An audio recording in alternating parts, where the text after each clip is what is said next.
Oi, gente, bom dia. Tudo bem com vocês? Eu vou, na verdade, eu vou retomar uma aula aqui sobre CSS, até para ajudar quem não conseguiu pegar todo o conteúdo nas aulas em sala de aula. É, então, eu vou retomar a partir do slide que eu apresentei, tá? CSS, porque é o nosso último assunto da prova da segunda unidade, que deve acontecer essa semana ainda.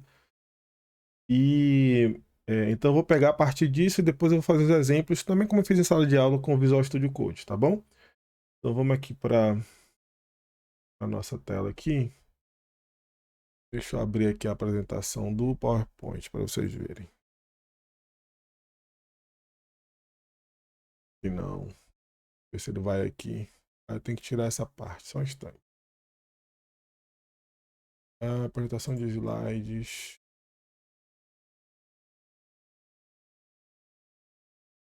Acho que agora sim. Monitor 2.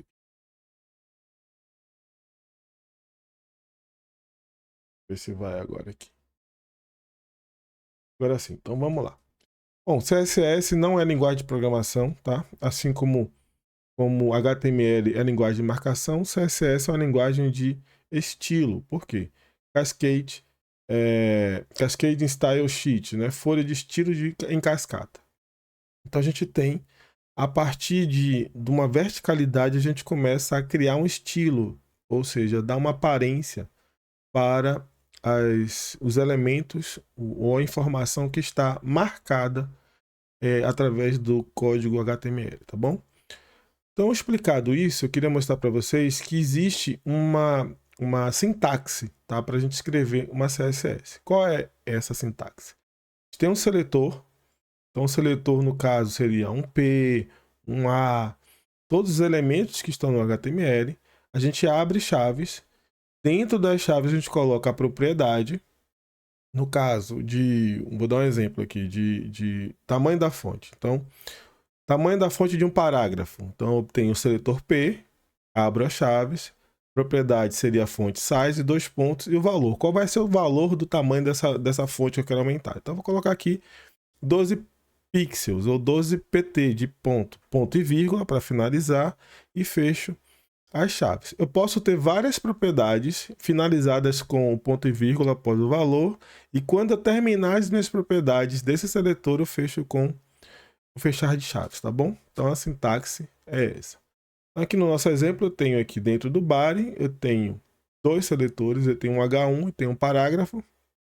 E existem três formas de se escrever uma CSS. A primeira forma é o estilo inline, ou seja, na própria página HTML, dentro do espaço do seletor, eu abro um atributo chamado style, com igual, e abro duas aspas duplas, né? E dentro das aspas duplas eu coloco então a propriedade 2 pontos o valor. Então aqui o H1, eu estou dizendo que todo texto que for H1, nesta linha aqui, ele vai ficar na cor azul, tá?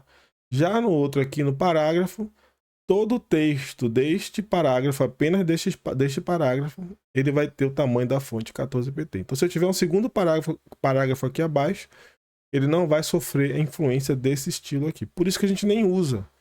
Raramente a gente faz esse tipo de intervenção na nossa página HTML, tá? Porque senão a gente a gente aplica para cada seletor. E a gente teria um trabalho hercúleo, né? Para poder fazer uma customização, uma aparência interessante na nossa página. Então a gente sabe que existe, a gente usa isso pontualmente, às vezes mais para fazer um teste, mas esse é uma das formas que a gente tem, tá? O estilo inline, tá bom? O outro estilo é o interno ou local, ou seja, dentro do head, então lá na área de declaração. Lembre-se que a gente começa com a tag no Visual Studio Code, né? A gente vai com o exclamação para poder criar uma área de declaração. Dentro dessa área de declaração nós temos a tag ou seletor head. E aí o head você tem o meta, você tem o title, você tem alguns outros seletores lá dentro, e a gente vai inserir agora o seletor style.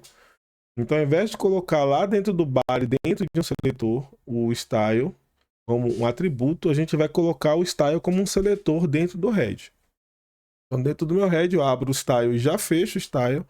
E dentro desse abrir e fechar do seletor style, é que eu coloco todos os elementos que eu tenho no meu HTML que eu quero estilizar. Então, eu quero estilizar o background aqui, né? O body, o seletor body, que é a minha área visual, né? Então, eu posso pegar o seletor body, coloco ele aqui, então, como body, abro chaves e coloco as propriedades. Então, eu quero que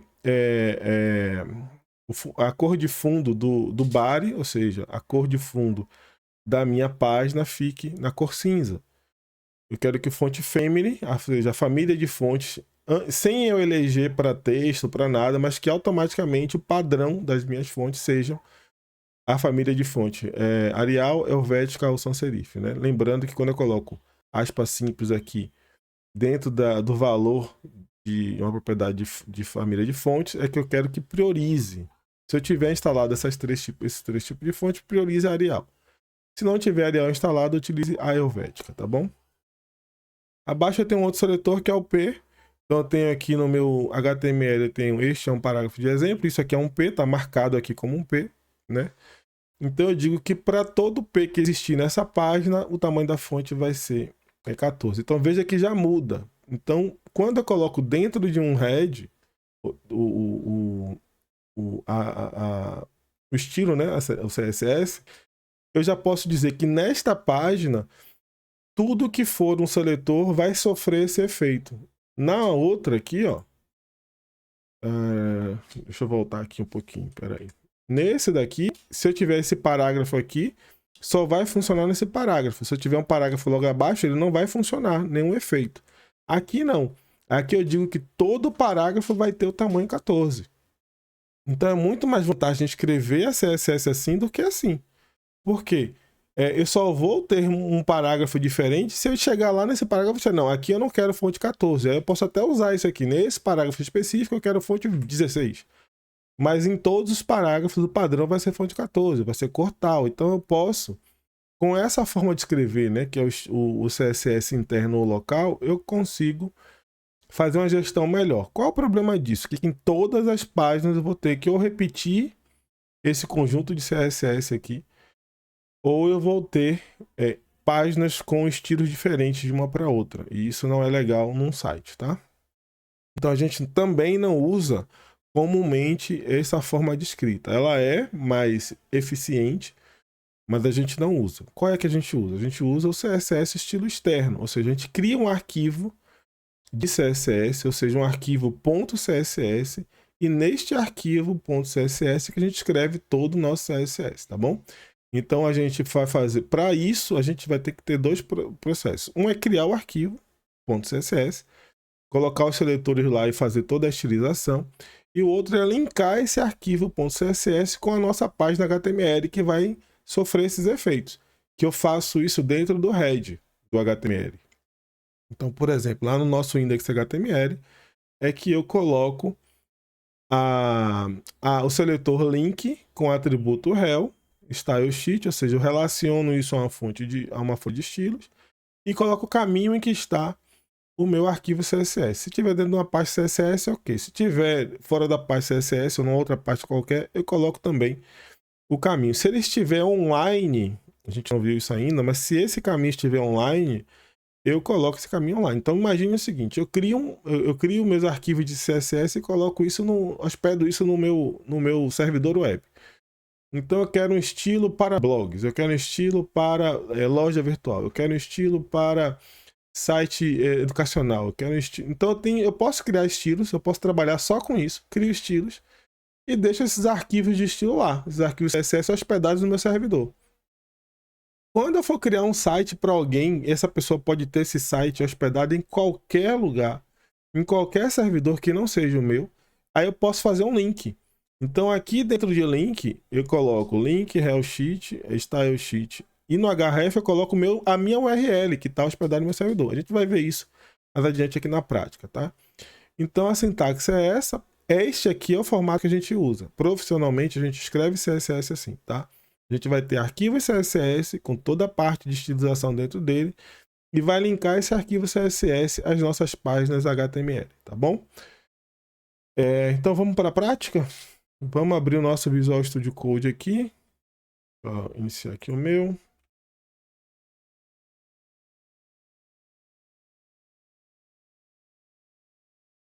Vamos lá. Eu vou abrir um novo arquivozinho. Criar um arquivo. Deixa eu, antes disso, eu vou criar um arquivo, tá? Vamos lá. Vou criar um index.html, index.html. Vai perguntar onde é que eu quero criar esse arquivo. Eu vou dizer lá, vou botar aqui na minha área de trabalho esse arquivo também, só para facilitar. Eu vou criar uma pasta aqui, pasta aula, revisão, e vou colocar aqui meu arquivo, chama-se index.html, não pode esquecer disso. Então tá aqui. Já tem meu arquivo index.html, tem atualização, mas depois eu faço essa atualização. Então vamos, exclamação, ele já trouxe aqui a declaração para mim, vou mudar o que é essencial, o idioma, e colocar um título aqui. Então vamos colocar aula de revisão de CSS 3. Então já tem, eu estou no autosave aqui, já tem a minha página criada. Qual o conteúdo que eu tenho aqui dentro? Então vamos colocar um H1, vamos colocar um H2 e vamos colocar um parágrafo. Parágrafo.loren.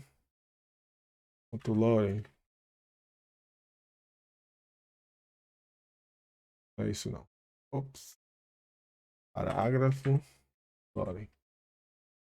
Eu já criou um texto automático aqui para mim, tá? Então vamos lá. O que é que eu vou ter aqui no meu cabeçalho aqui?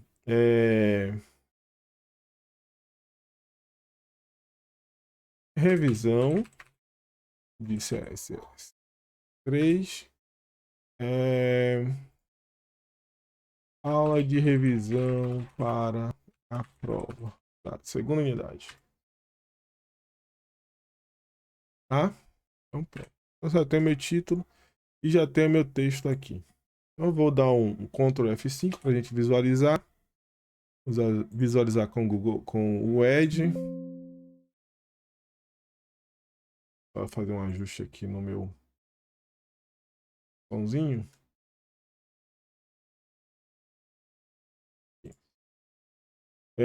Então já tenho aqui a minha página. O que eu tenho? O título da minha página está aqui, aula de revisão do CSS, né? Então se a gente for olhar isso aqui no Visual Studio, está aqui essa informação dentro do title. De volta aqui a minha página, eu tenho o H1, revisão do CSS 3, o H2, aula de revisão, e o texto, Loren Y aqui, tá bom? Vejam que ele tem aqui uma fonte específica, essa fonte se repete, é uma fonte serifada, que é a Times New Roman, que é a fonte que está definida como padrão no meu navegador, tá bom? Então a gente pode, inclusive, definir, alterar a fonte padrão no navegador, e aí ele já abrir com uma fonte que você escolher, né? Mas isso não vai acontecer no navegador das outras pessoas. Então, cada pessoa vai ter sua fonte padrão lá, definida. Ela vem, né, com a definição padrão, mas as pessoas podem mudar. Então, se a gente não fizer nenhuma alteração de CSS, vai carregar a fonte padrão que tiver no navegador da pessoa lá, e não o que você quer que seja no seu site, tá bom? Dito isto, e voltando para cá, a gente vai criar um novo arquivo, que é um arquivo CSS. Então, vou para novo arquivo, new file ou novo arquivo. Então, vamos chamar o arquivo de estilo.css. Dou enter, ele vai perguntar onde é que eu quero salvar. Eu vou salvar aqui na mesma pasta, tá? Aula de revisão. Então, não vou criar uma pasta CSS. Então, o arquivo vai se chamar estilo.css. Veja que ele coloca aqui tipo, ele coloca todo tipo. Então, se eu não colocar .css, ele vai salvar como arquivo de texto. Então, é importante que aqui eu repita a extensão .css para funcionar, tá? Então, já tenho um arquivo de estilo. Quais são os seletores que eu tenho aqui que eu quero trabalhar? O H1, o H2 e o P. Ainda tem o body aqui, então eu vou trabalhar com os três. Então, eu vou ter aqui o body, tá? Abrir e fechei chaves. Eu vou ter eu tenho o H1 de novo, abrir e fechei chaves. O H2, abrir e fechei. E o parágrafo, né?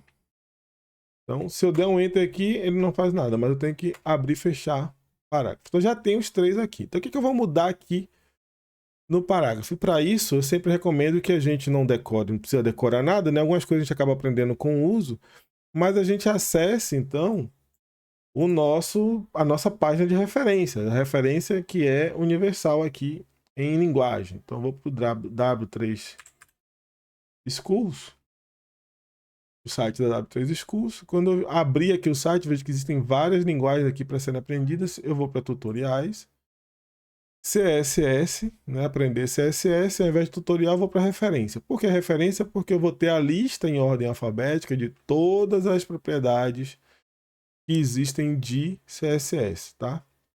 E aí eu posso ver os exemplos delas todos aqui. Então, eu já sei que tem um background color aqui. Então, eu vou lá para B com A, background. Aqui, background color. Então, como é que escreve background color?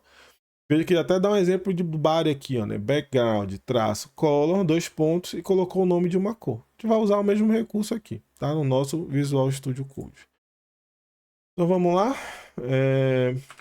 Background, ele sugere ali background com o Studio Color. Eu vou colocar a cor, vou fazer uma página com a cor preta. Olha lá, então eu vou colocar aqui o 000. Já falei isso em sala, por que eu não preciso usar, já que a escrita é hexadecimal, por que eu não preciso usar os 6 dígitos, tá? Do hexadecimal. Por quê? Porque eu tenho 3 pares iguais.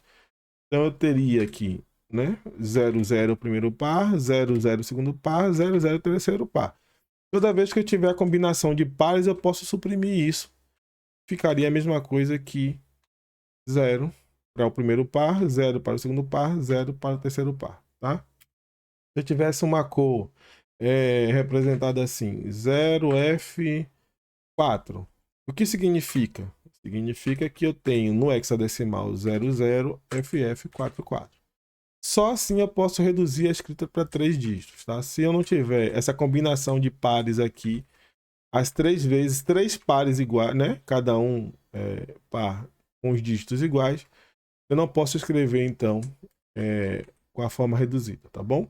Então, a cor do meu fundo, da cor do fundo do meu CSS vai ser preta. E para a gente já ver o efeito disso, eu tenho que voltar aqui no meu index, vir aqui dentro do meu head e linkar isso com... eu posso colocar em qualquer lugar, tá? Do meu head, não faz diferença nenhuma, mas desde que seja dentro do meu head, eu vou colocar aqui o link. Link, aí já tem o atributo rel, com a propriedade com valor stylesheet, e dentro do ref eu vou colocar qual é o nome do meu arquivo, estilo.css. E o meu arquivo eu não preciso colocar barra nem nada, porque ele está no mesmo lugar, na mesma pasta que está o meu arquivo index, tá? Então lembre-se disso. Então tá aqui o meu arquivo no meu estilo CSS. Quando eu for então executar, a minha página HTML já está com fundo preto, tá? Então se eu escrever um texto aqui e não colocar que esse texto precisa mudar de cor, ele não vai aparecer, porque a gente já faz teste aqui agora, porque o texto por padrão é preto, tá? Então esse texto aqui, ele existe, ó. Vou dar aqui um outro Ctrl F5. O texto, ele existe, tá vendo? Só que como o texto está na cor padrão, que é cor preta, então a gente não visualiza, mas está aqui o texto, tá bom? Então para poder visualizar, eu preciso mudar também. Então vamos lá. Color. Color é uma propriedade para texto, né? Ela só afeta texto. Background color afeta cor de background. Color afeta texto. Então eu vou dizer que esse texto vai ser branco. Ao fazer isso, e voltar aqui pro meu exemplo aqui, atualizar, pronto, eu já consigo ter a leitura do texto, porque agora eu disse que o texto, todo o texto que existe dentro do body, ele é branco. E agora eu vou fazer uma outra alteração aqui. Então vamos lá, em relação à fonte, eu posso definir também um padrão de fontes aqui. Então, dentro do body, tudo que tiver dentro do body, eu vou ter uma fonte size, eu vou mudar aqui a fonte size e vou botar Verdana. Sendo que eu quero que Verdana seja a fonte forçada, né? Prioridade. Se tiver instalado no computador, use a Verdana. Então, quando eu voltar para o meu arquivo e atualizar, ó, tudo já virou Verdana. E eu não defini nada do H1, nem do H2, nem do texto ainda, nem do parágrafo ainda. mas ele está como Verdana porque eu estou dizendo aqui que o body, ou seja, tudo que estiver dentro do corpo do HTML, tudo que estiver dentro dessa tag aqui, ó, body, dessa, vai ter cor de texto branca, fonte Verdana e a cor de fundo do body vai ser preta, tá bom?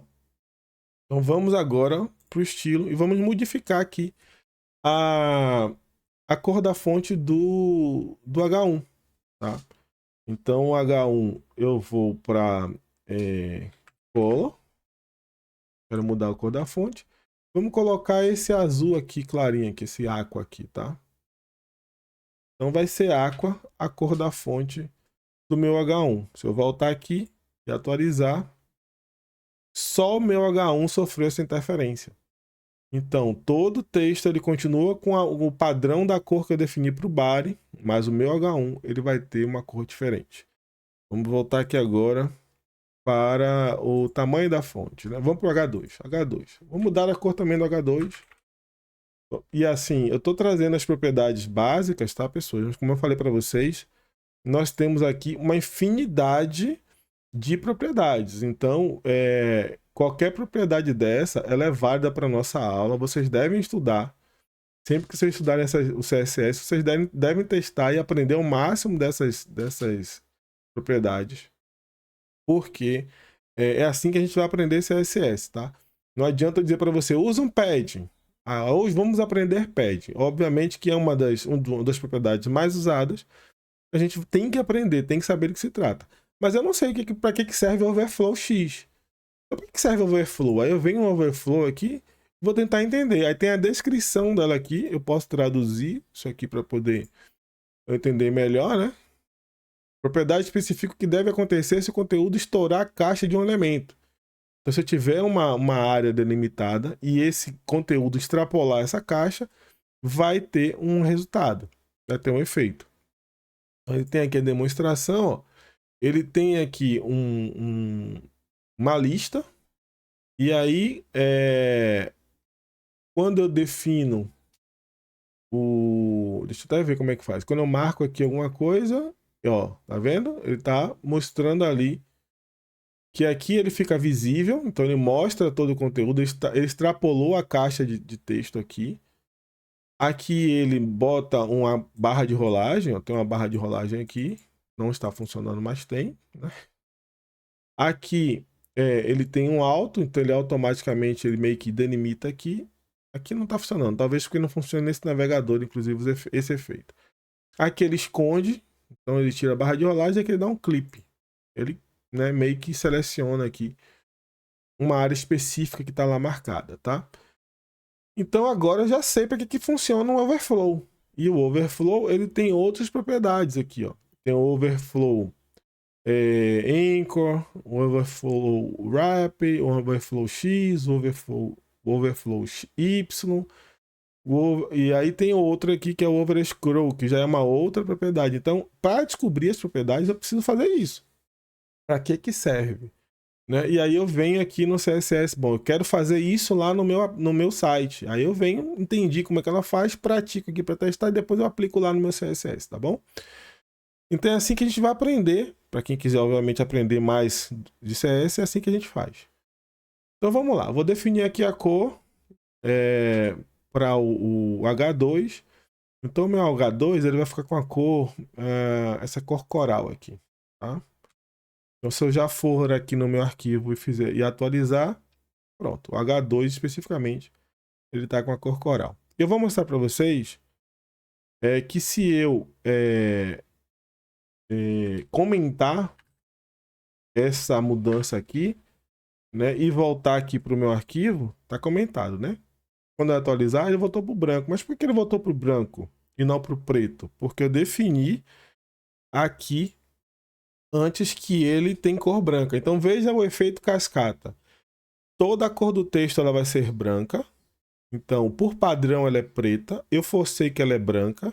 Quando eu coloco uma segunda cor, ele altera. Quando eu coloco uma terceira cor, eu altero. Quando eu comento essa terceira cor, ele volta para cima, para a cor que foi definida imediatamente. Então, esse efeito cascata, se eu colocar aqui abaixo um outro seletor, cá embaixo H2 de novo, mesmo com esse H2 aqui na cor coral, ele vai funcionar a cor H2 que tiver mais abaixo. Porque é um efeito cascata. Ele vai lendo, mas o que prevalece é o que tiver mais abaixo. Então a cor branca que está como a principal, tá como definida como padrão.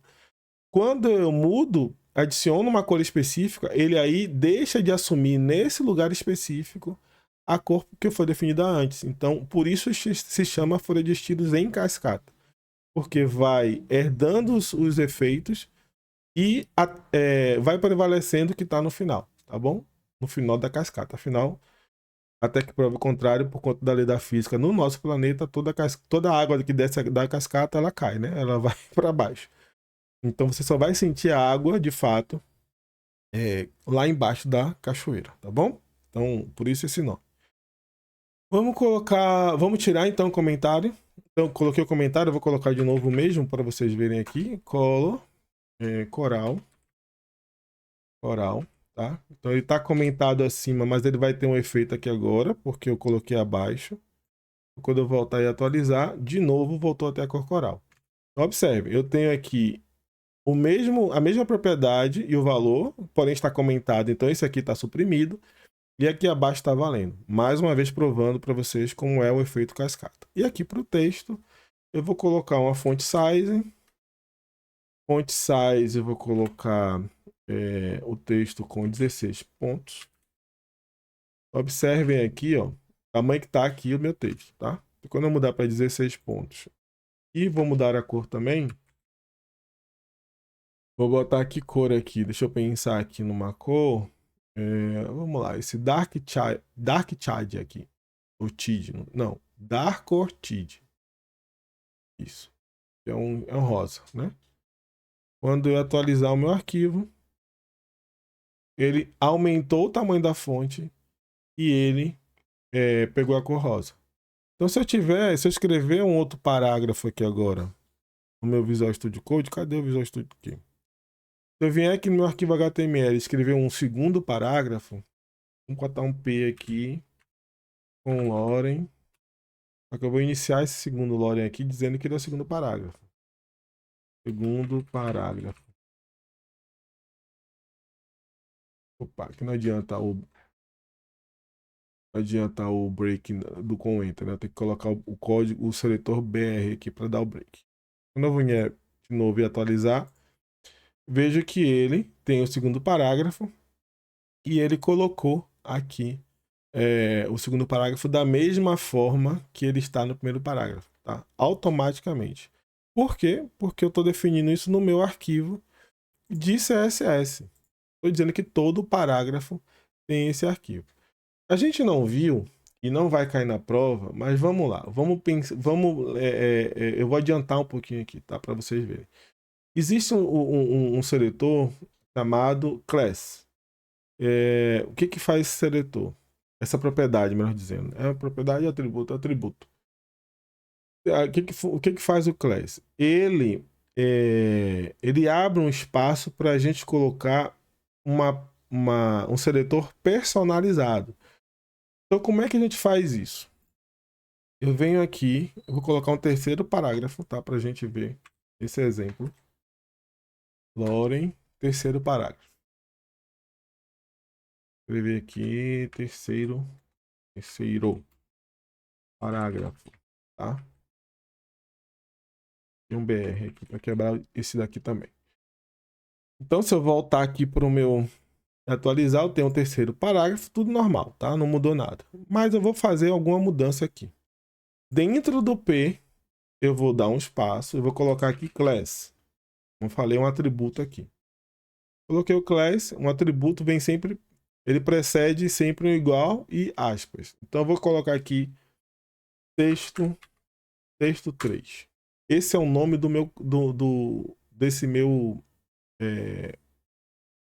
dessa minha classe que eu vou chamar aqui, texto 3, tá?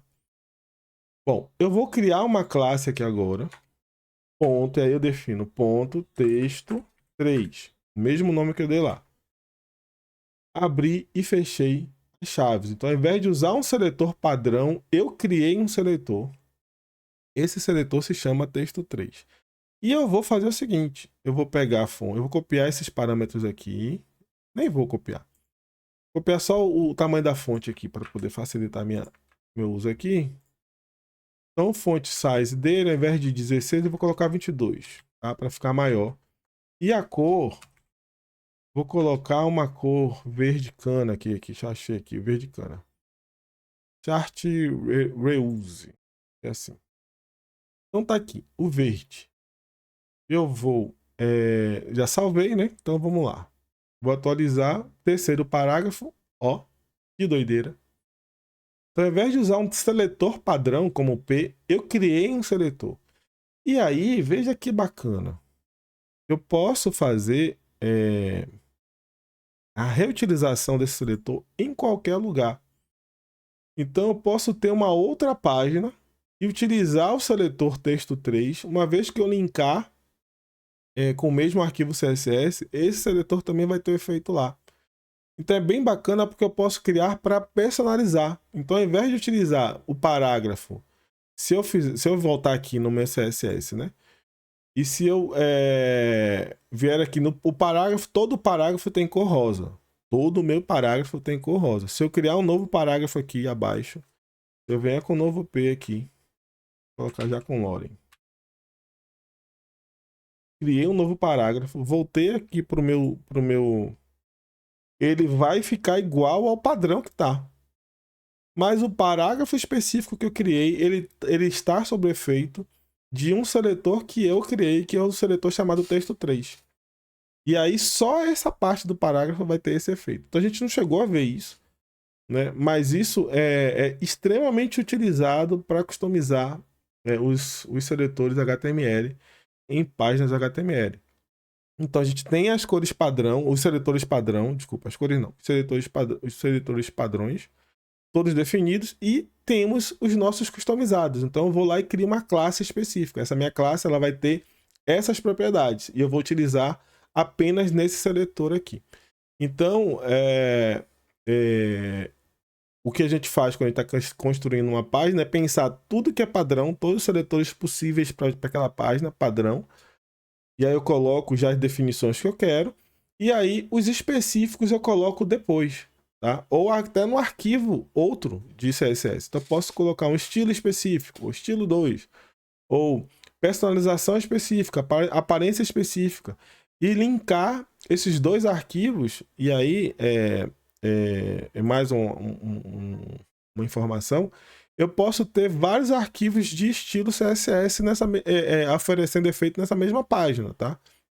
Basta eu ter vários links aqui. Então, eu poderia ter aqui, por exemplo, só para título de exemplo, eu poderia ter um outro link e aqui fosse o nome aparência.css. Não vai ter nenhum efeito porque eu não criei esse arquivo aparência. Mas vamos criar esse arquivo aparência só para a gente ter noção aqui do que acontece. Eu vou aqui, novo arquivo, aparência.css. Vou salvar onde? Vou salvar aqui no mesmo lugar, .css. Pronto, e vou escrever aqui texto, aquele lá, né? Ponto texto 3.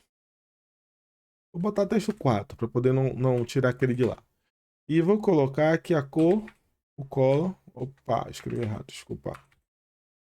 O color, ele vai ter uma outra cor aqui, esse cor de abóbora aqui, tá? Então, aqui no meu index já tá linkado. Vou criar outro parágrafo aqui então. Vamos lá, um P com Loren. Eu tô no HTML, P Loren. E vou colocar aqui, esse é o quarto parágrafo. Quarto parágrafo. Isso aí. Só que aqui eu vou chamar a classe texto 4. Tá? Então veja, não existe aqui nesse arquivo aqui, estilo, não existe a classe texto 4, só texto 3. No segundo arquivo chamado aparência CSS eu tenho o texto 4 aqui definido. Vamos ver se isso funciona. Só tenho aqui, eu tenho o quarto parágrafo, na verdade seria o quinto, né? Lá o texto, mas tudo bem, não tem problema não. Ó, ele não funcionou aqui. Ele continua com aquela cor lá. Por quê? Porque ele não está herdando texto 4. O meu arquivo aparência. Eu escrevi errado. Aparência. Aparência. Quando eu voltar aqui agora e atualizar, ó. Então, ele tem daqui até esse daqui, eu tenho os efeitos do arquivo estilo.css e aqui eu tenho o efeito do arquivo aparência.css. Eu posso ter vários arquivos CSS, cada um cuidando de uma coisa específica, se assim eu quiser organizar. Basta eu linkar as minhas páginas HTML a esses arquivos CSS, tá bom? Então vejam que a organização do trabalho depende de quem faz. Então você tem uma assinatura, uma forma de trabalho, você pode exportar isso para todos os seus projetos. Então eu construo CSS específicas para texto, construo CSS específica para tratar imagens, construo CSS específica para tratar formulários. Ao invés de colocar tudo isso num arquivo CSS só, eu trabalho com CSS específicas. E assim eu consigo organizar melhor na hora que eu quiser fazer alguma intervenção. Então eu quero mudar um conteúdo de um estilo de formulários. Eu vou no CSS de formulários e lá eu vou ter todas as minhas propriedades, todas as minhas classes e todos os valores que eu atribuí. Então eu consigo organizar melhor a minha forma de trabalho assim. Ou, se eu preferir, eu coloco tudo num arquivo só e vou colocando comentários lá para poder delimitar, né, para poder organizar melhor qual é a parte de cada seção e trabalho lá. Então, isso são formas de trabalho. É como que a gente organiza melhor o nosso projeto, como fica melhor organizado para o nosso estilo de trabalho. Tá? Então, eu mostrei para vocês que a gente pode ter aqui no nosso HTML quantos CSS eu quiser, inclusive com CSS externos que outras pessoas fizeram, tá? E utilizar eles quando eu chamar a classe específica aqui no meu HTML. Então, classe eu não tinha dado ainda, não vai cair na prova, tá? Mas é bom que a gente aprenda, porque quando a gente estiver trabalhando com o WordPress, nós vamos poder mudar as classes lá. Então, vocês vão precisar aprender isso aqui também, tá bom? Dito isso, gente, eu acho que a gente encerra a aula aqui, né? Acho que foi uma aula de revisão de CSS. Além disso, a gente tem toda a parte de HTML que também vai cair na prova. Espero que vocês estudem, espero que tenha sido suficiente para tirar as dúvidas que vocês tiveram. Esse conteúdo, com exceção das classes, eu já tinha dado em sala de aula algumas vezes e repetido. Espero que fique agora melhor para que vocês entendam e que vocês tenham uma boa prova, tá bom? Um abraço para vocês. E a gente vai se encontrar na próxima aula, tá bom? Tchau.